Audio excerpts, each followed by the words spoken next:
Hey everybody, how are you all doing today? Um, One of the questions I get asked quite a bit, actually, people send me messages, leave me comments on my videos, is how do you build and paint Zero? So, I'm going to actually do that today. I found this little gem of a kit. It's really cool. Let's see if I can get it all in here.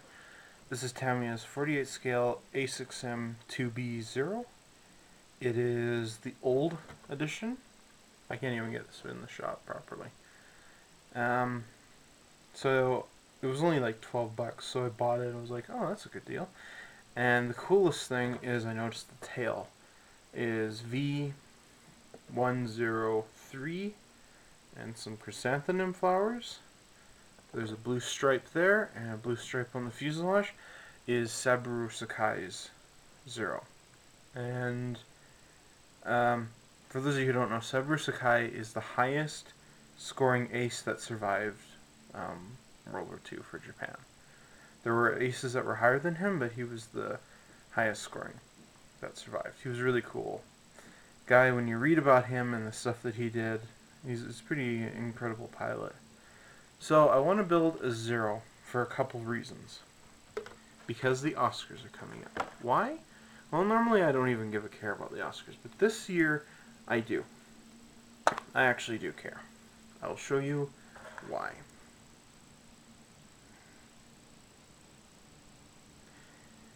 This guy right here is Hayao Miyazaki. He is one of my favorite directors of all time. He's probably my second favorite director out of every director that's ever existed.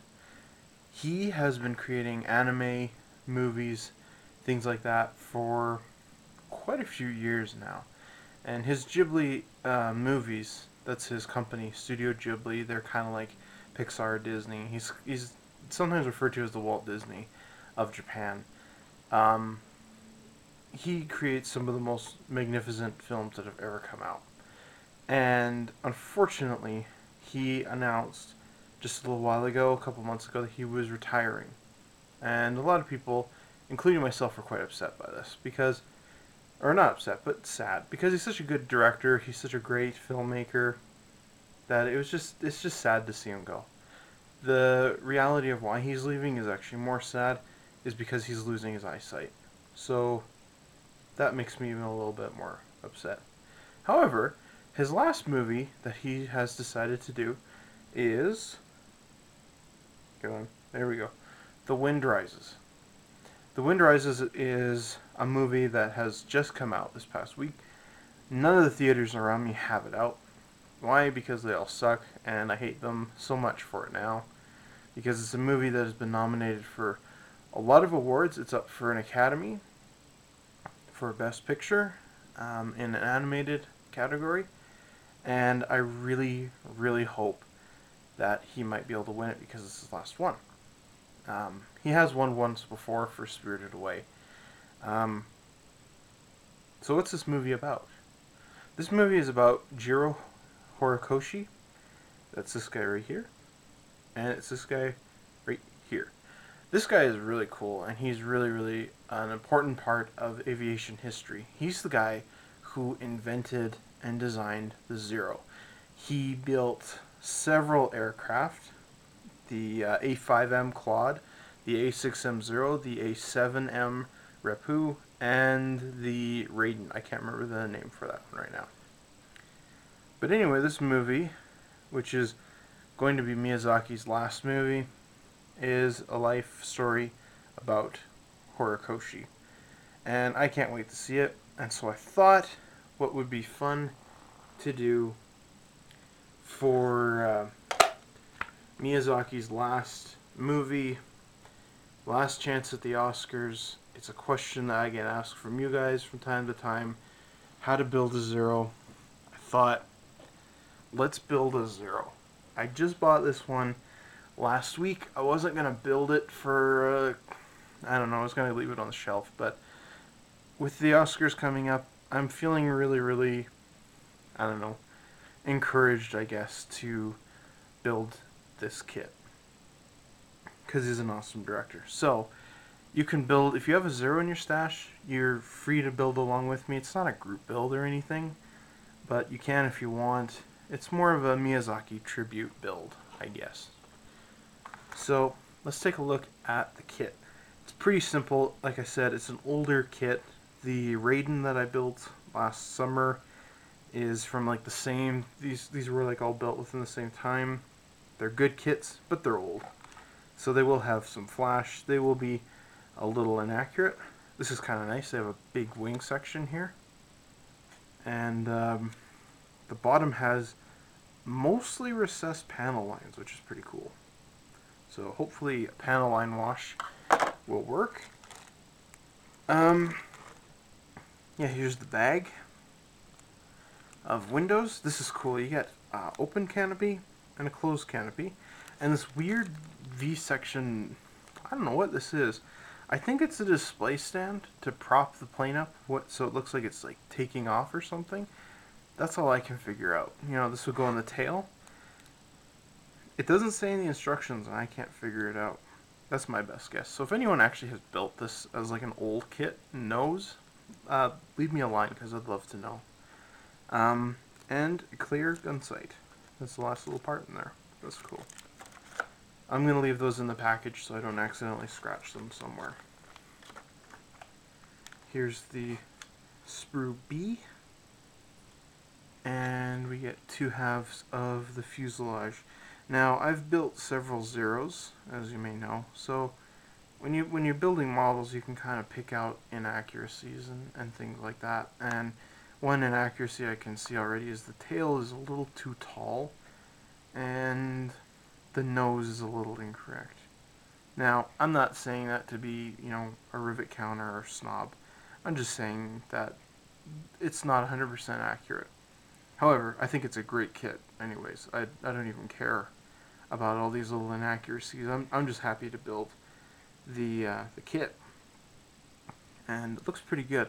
What I find kind of amazing about this plane is how much Japan got right on this, or I should say Tamiya got right, without actually having a Zero around. It's actually really impressive.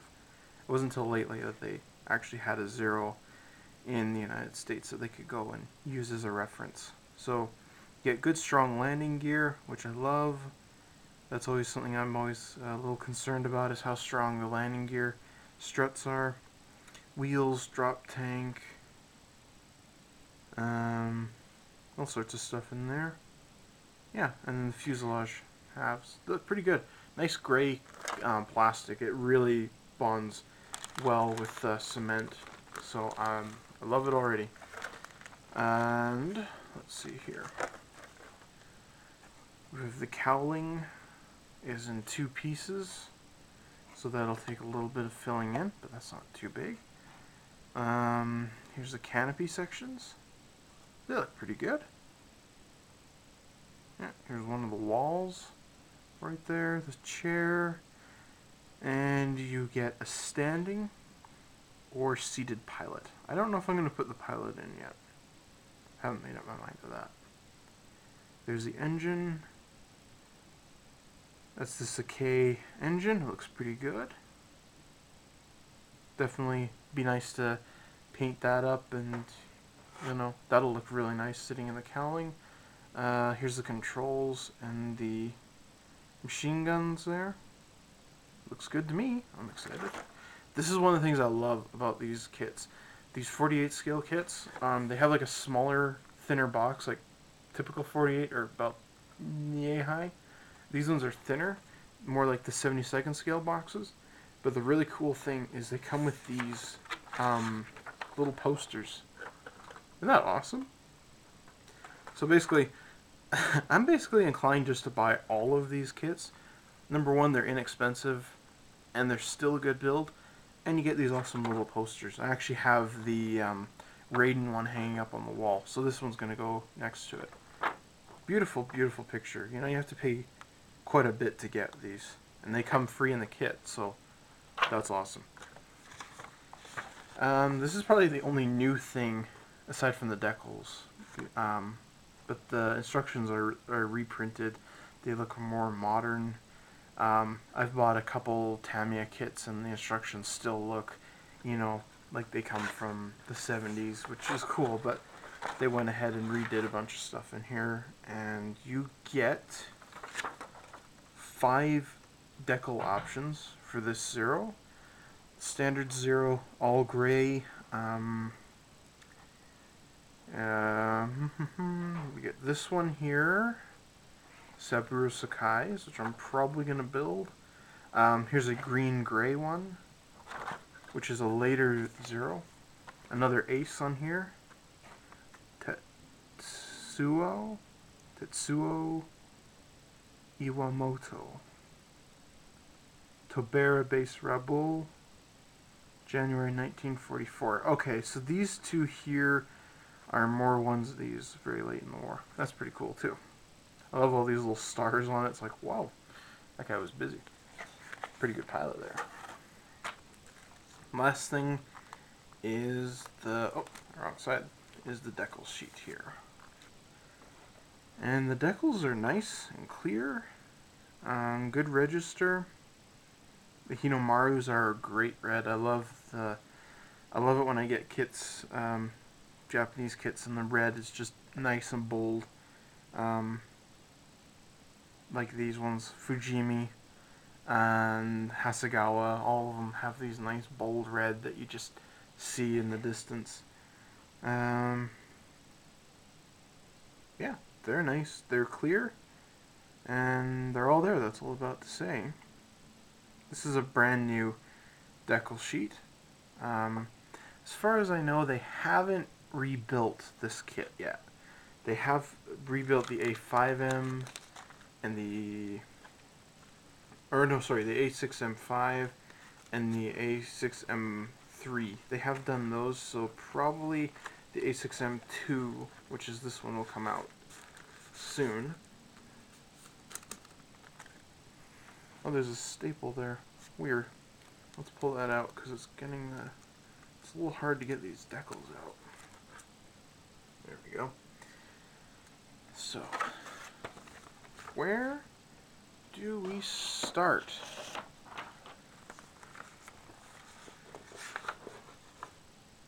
Cool. Start at the beginning on the cockpit.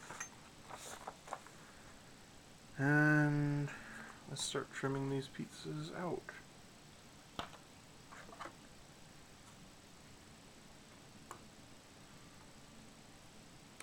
I don't really like putting in pilots. I don't know why. Seriously, I don't know why. I really prefer them to not be in it. But for this one, I might put them in.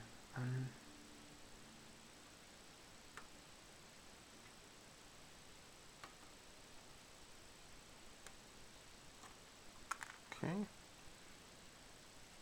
And the chair. So yeah, let's start with that.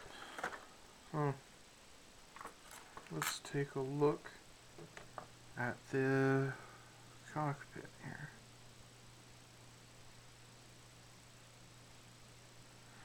Like I said, it's old, so it has a little bit of flash on it.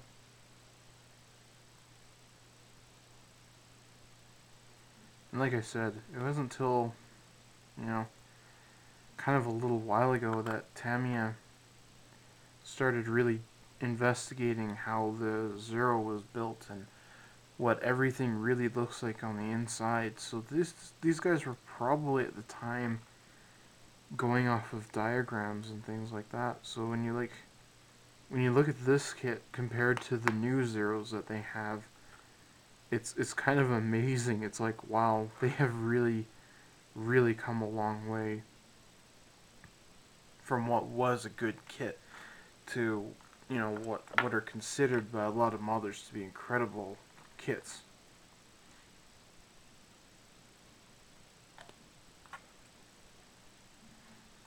One of the interesting thing is Miyazaki in his movies has a fascination with flight and a love of flight, probably about as much as I do. Apparently, when he was little, he was in school during World War II, and his uncle owned a factory where they built the ailerons to the Zero, and Miyazaki's dad would work there every day too. And after school, Miyazaki would go to this factory and basically wait for his dad to finish working. And he said that is where he fell in love with aviation, was there watching them build the planes and stuff.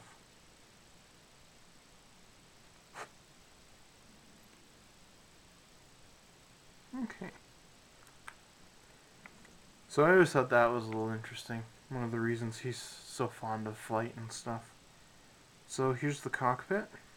It's got seat belts on it. And yeah, I don't know. I'm really tempted to put the pilot in. Let me just see what he's like. Because I have one in here, I think. Or did I put him in the other box?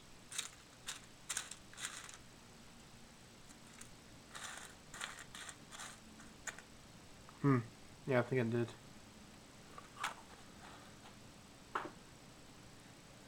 Well, what's next? The side wall and the control stick.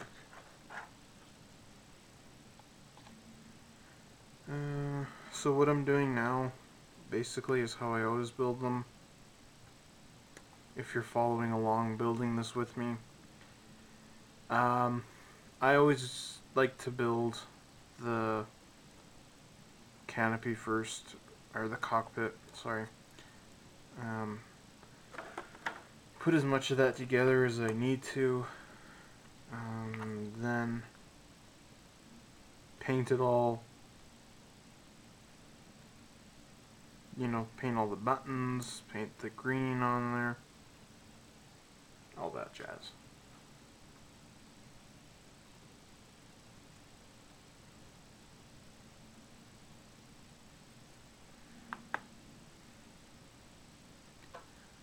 Now this fits on here weird, according to the instructions.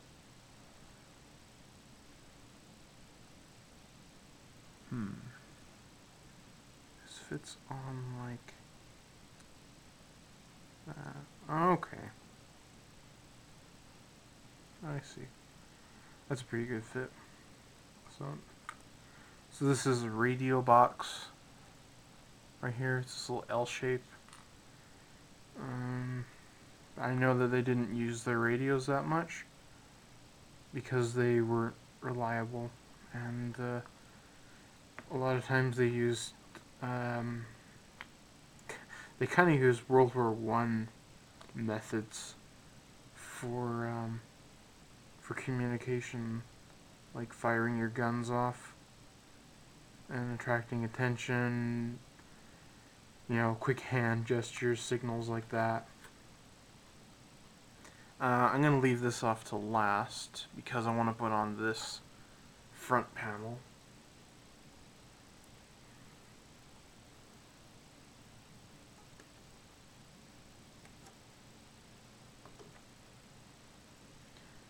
Really, really love that they give you a decal for the instrument panel. That's awesome.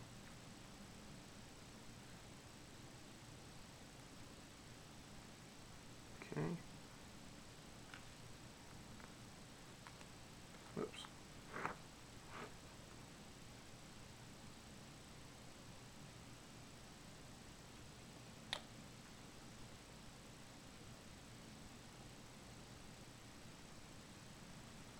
Got a little bit extra glue there.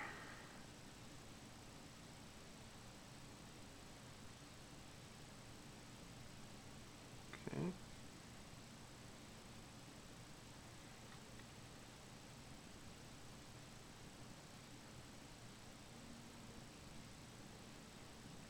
I'm gonna put this in.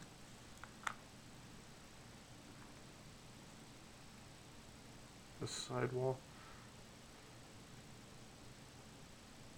It's kind of weird that they didn't add this on,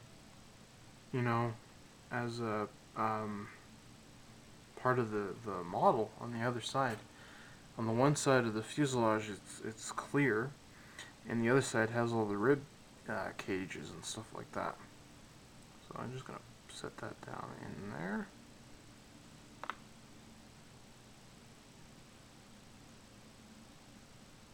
So that looks pretty good.